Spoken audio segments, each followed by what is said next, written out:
My name is Linda Skorkin, and I'm the general manager here at Venny's Sweet Shop. I have been doing this for 10 years and I absolutely love it. Working in chocolate and candy and confections, it's fun, it's creative, but it's also a lot of work, so it's a labor of love. I've been working with my other chocolatier, Sandy Bennett, for almost 9 years. She came from the Philadelphia and South Bend, and she has been a great addition here. She's brought some great recipes. The Venny Mint is Sandy's recipe. The peanut butter melt-away is Sandy's recipe. We are doing caramel corn and cheese corn because she used to do it there, so now we do it here. So the two of us work really together to create fun, new, fresh confections all the time. Historically, the store was founded by the Marizita family. It started as a fruit and nut company, transitioned into a soda fountain with handmade chocolates. In 1976 or 77, they removed the soda fountain, not sure why, and went strictly to the handmade chocolates. So the store has been doing handmade chocolates since, the late 70s. And we hope to be doing it for another 100 years. We like coming up with new things. We tend to do two things. We will brainstorm ourselves and just come up with things. The only time we really have to do this is in the summer because we are just so busy from Labor Day through Memorial Day with just our normal confections. So in the summer we like to experiment. This year we came up with s'mores, chocolate covered Rice Krispie treats. We also, when we travel and go to candy conventions and candy shows, we will hit every chocolate shop in the area and try to get some ideas from them. The last thing we did was cake truffles, which are fabulous. We found those in a little shop down in Indianapolis, and we sort of borrowed their idea. And so now we're making cake truffles. We also make Oreo truffles, which I went out to Pennsylvania for a chocolate show, and went to a shop there, and they said how popular they were, how huge they are. So now we make Oreo truffles. So those are the two real ways we come up with confections, and I actually am wrong, there's a third. We had a customer who kept asking for a certain confection, and so finally this spring we made it. So we're always willing to try something if our customers want something. Chocolate has different seasons, and we always try to bring something new in and get creative and have new things for each different season. We're going into Christmas season, and we have two new things this year that Sandy discovered or made. One is a Christmas tree and one is an angel, and those are new. It's always fun to come up with new things. We actually have 3 different candy cane flavors this year that we didn't have last year. And so this year it's 17 different flavors, and each one is always a challenge to get it right the first time because we haven't done it before. Going into Valentine's Day, we'll find something new, and same with Easter. So finding the new confections through the seasons and even in the off season in the summer, it's always fun. While so much of what we do seems fairly mundane, when you pour that confection out, whether it's caramel or toffee or sponge, and it cools and it's perfect, and you cover it in chocolate and the customers tell you how wonderful it is, how awesome it is, it just really gives you a sense of pride and accomplishment, and it just makes your day. It's just wonderful. And since we go from Halloween right into Christmas, let's go make some candy canes.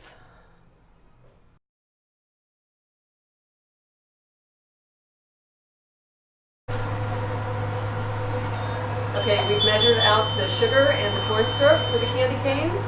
We have it on the stove. We're waiting for it to boil, and once it does, I can stop stirring, and we're going to take it up to about 315 degrees.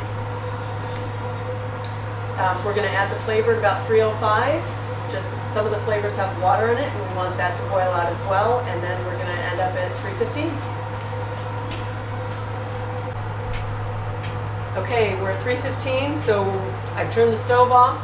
We're going to add an ingredient to prevent stickiness because hard candy wants to absorb moisture from the air and humidity. And then we're going to pull it off the stove, and actually today we're going to add the flavor on the slab.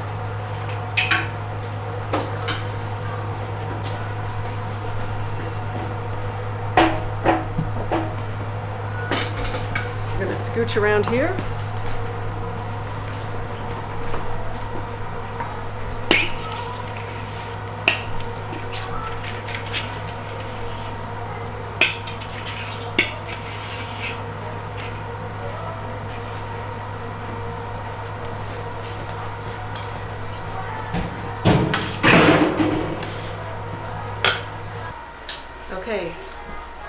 Sandy's adding the flavor and we're going to mix it in.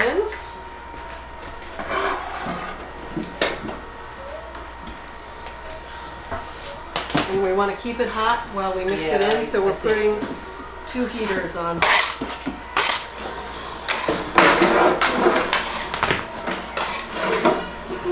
Smell the peppermint.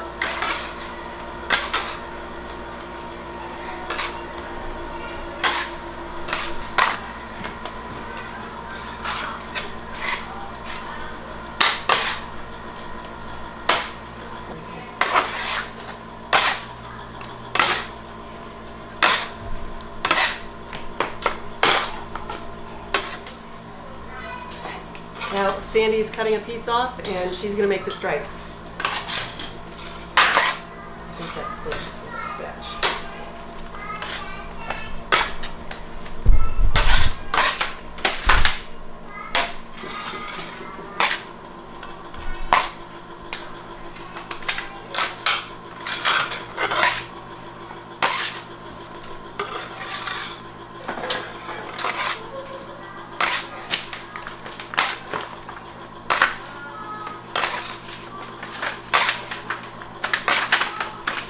Sandy needs to keep her part hot. I need to cool mine down.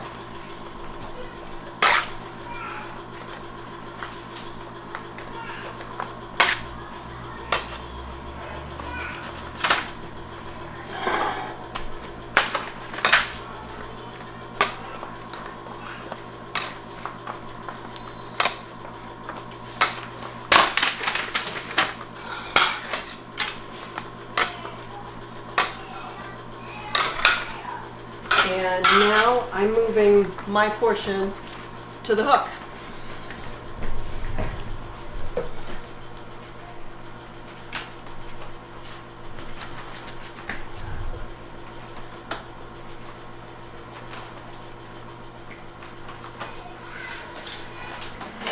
Hooking it cools it down and adds air, which is going to turn it into the color that we want, which is white. It really, you can smell the peppermint. I'm sure even the customers out front can smell the peppermint.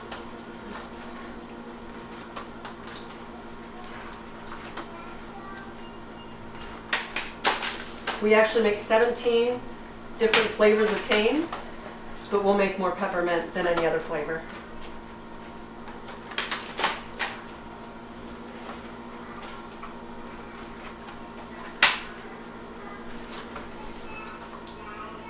I taken my sugar,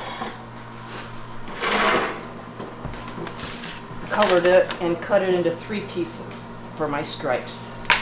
I just keep working them, keeping them warm until Linda's ready for them. And why 3 stripes? 3 stripes are traditional for the Father, Son, and Holy Ghost. Yeah.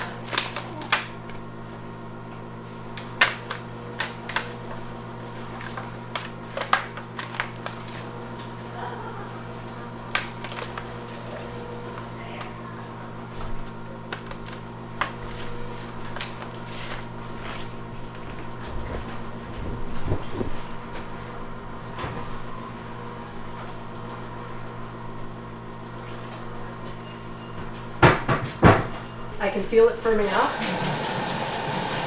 It gets harder to pull. You'd think I would have developed some muscles at some point. And it's just sort of a gut feel when it's time to take it off the hook. And it's not quite there yet. But see how the color has changed so dramatically? That means it's getting close.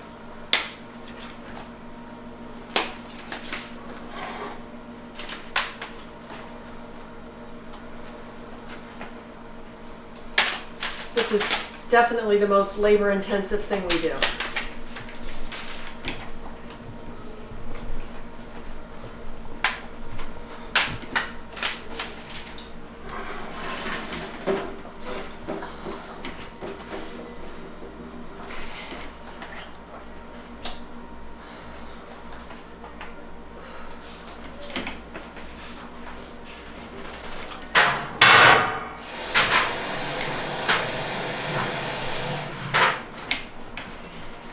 Sandy, I'm going to pull it off. Okay. Okay, I'm ready.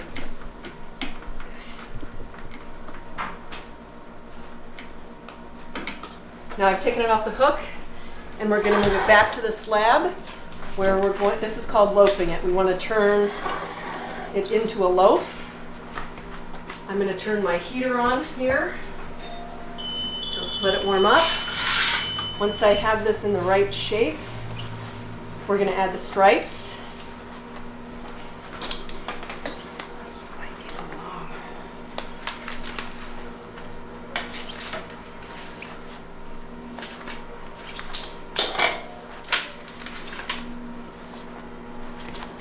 A little bit of water is going to help it stick.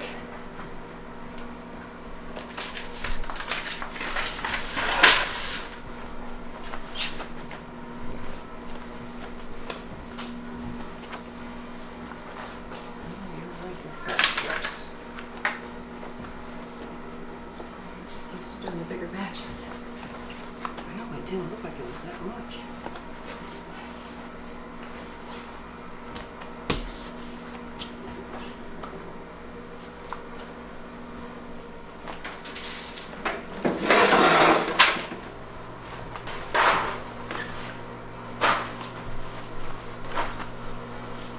Now that the stripes are on, we actually want it to be circular.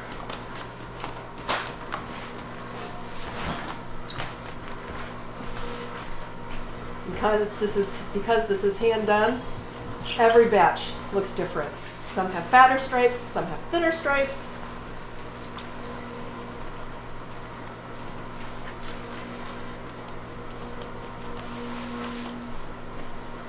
Now we're going to turn on the batch roller, which, because there are only two of us, is going to help this loaf stay in shape while we pull the canes out.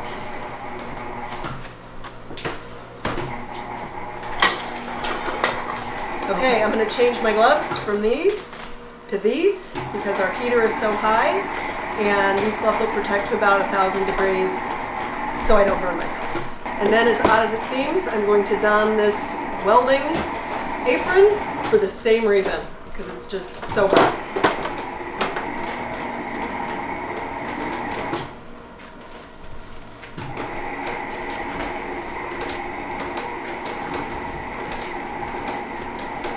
Then over my fire protective gloves, I'm going to put a pair of white cotton gloves, which helps when you're pulling to make them shiny.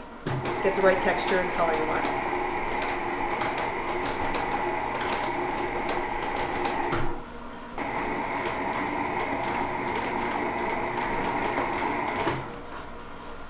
One more thing, I normally put these on before the gloves, but I'm sort of out of whack today. These are Kevlar, and once again, it's to protect from burns.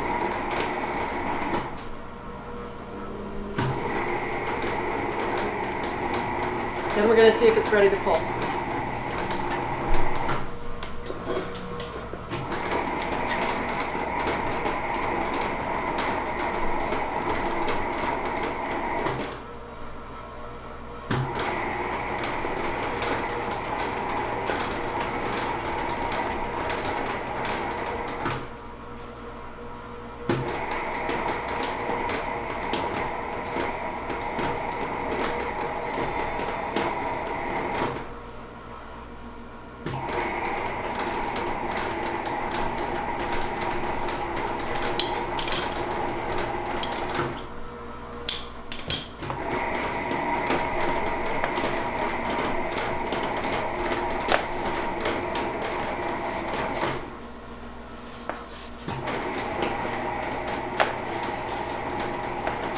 When I pull it, it thins it out, it makes it shiny. I cut off the appropriate piece, hand it to Sandy, and she's going to roll it and crook it.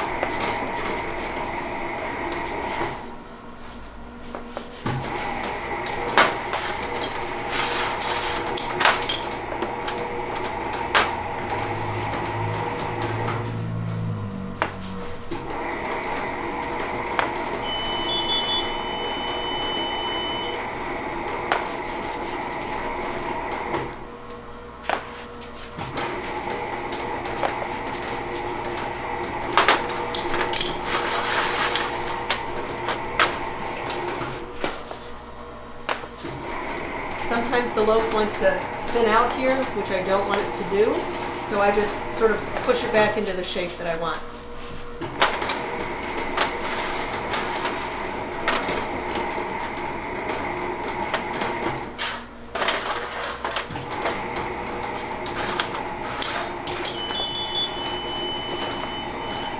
Once we start this, we cannot stop. No phone calls, no customers, nothing. So we always have to make sure we've got appropriate staff in front of the store.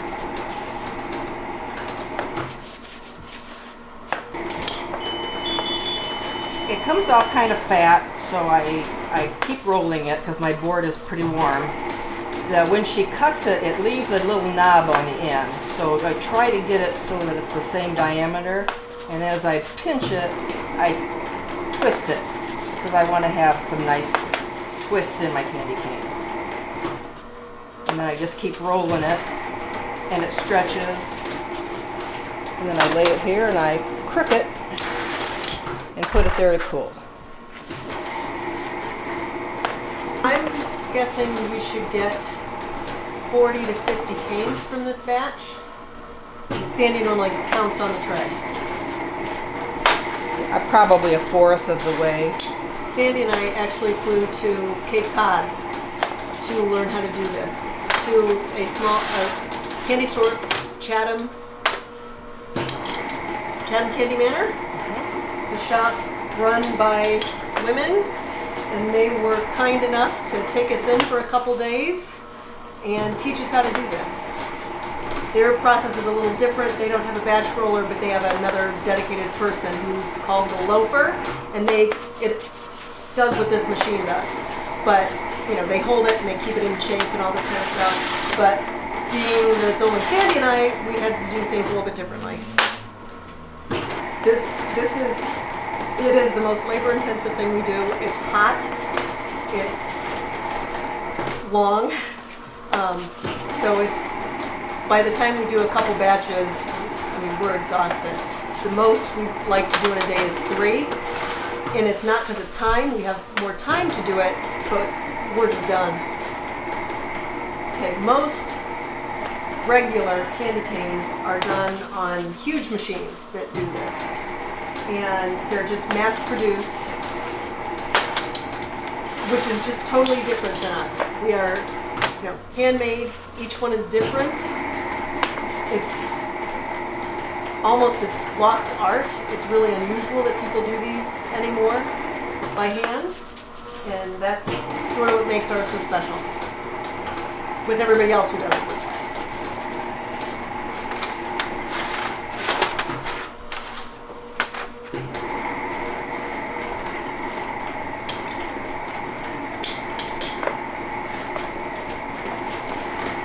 Sometimes things don't always work out the way we plan. We've lost, we call it losing the loaf, where it thins out and drops down here, and it's a mess. We really try to salvage what we can, but it changes the way we do this. We've also had 2 batches, we call it seizing up, that have just, we're pulling it, and the entire consistency changes, and it gets lumpy. We don't know what causes it. We have some ideas, but we're not positive. So every year something different. And we're always so pleased when they turn out so pretty.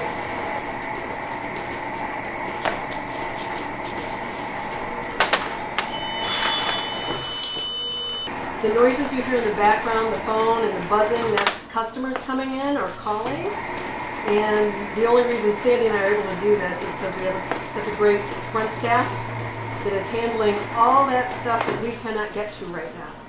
And then normally, as soon as a tray is done, Sandy would take it down to, we call it our packing room, and the girls, as soon as they're cool, would start bagging them for us.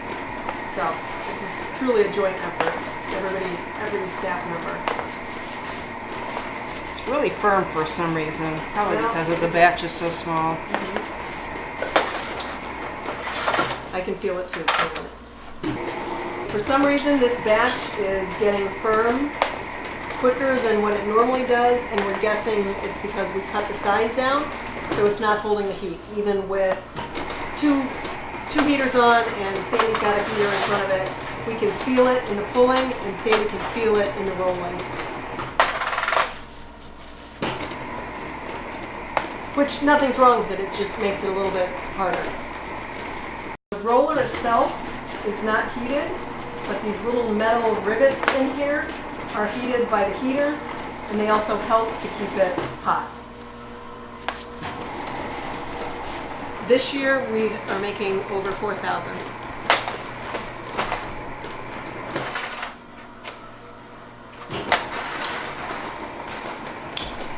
We never really know the final number until Christmas. Last year we were making canes up through December 22nd because they were just flying out of here. At which point we had to stop because we needed to make so much chocolate.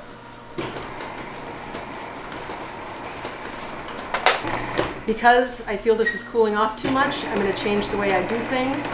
I'm going to stop the roller and I'm going to get this up as close as I can to the source of the heat to help heat it up. Because it's just becoming really firm, and then it makes it harder to pull and harder to roll. So we're just going to change it and get it really close to the heat source. Yeah, and it'll crack. When it gets too cool, it can crack, so it's getting some cracks along here. So we just want to make sure it doesn't crack more. Sandy has a wonderful way of still making them look great, and if it goes through the rolling process and crooking fine, then it's fine.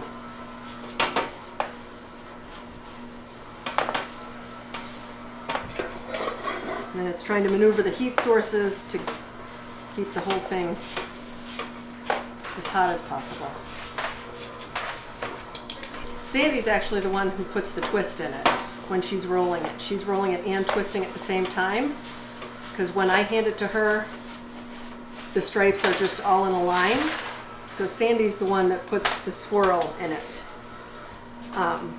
We're curious whether if we change our batch roller to only go one direction, I might be able to twist it while I pull it. But right now it goes every other way. So it really is challenging to keep the spin in it, because it'll turn back the other direction.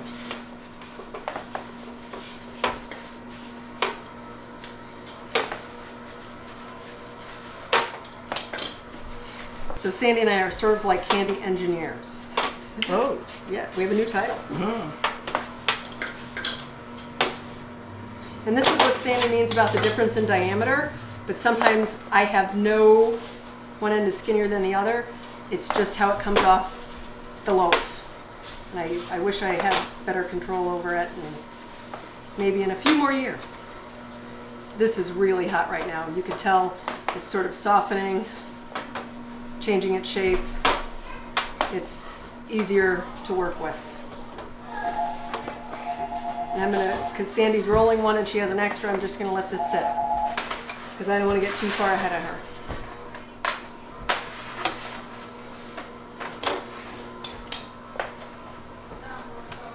Good. Now it's almost too hot. That's it. Just gonna scrape it off and turn it.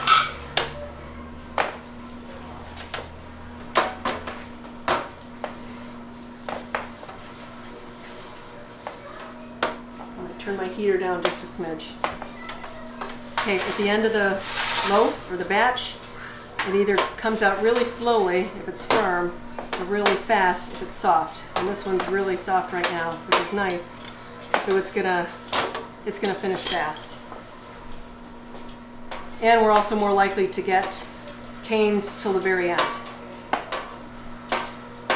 When it's really firm, you just have this knob of hard candy at the end that you really can't do anything with. At the end, when it goes fast, or, well, no matter what, I always take my pieces and put them on in front of Sandy's heater. That way it doesn't harden up while she's waiting to roll it, or while she's rolling it. So I'm going to get 2 more out of this. If the last one's too ugly, we'll eat it. The end of this one, it's all red. It's all stripe. So we're going to make it anyway because sometimes they end up really pretty. So my portion's done, so I'm going to turn my heater off. I'm going to turn my batch roller heater off and shut everything down on this end.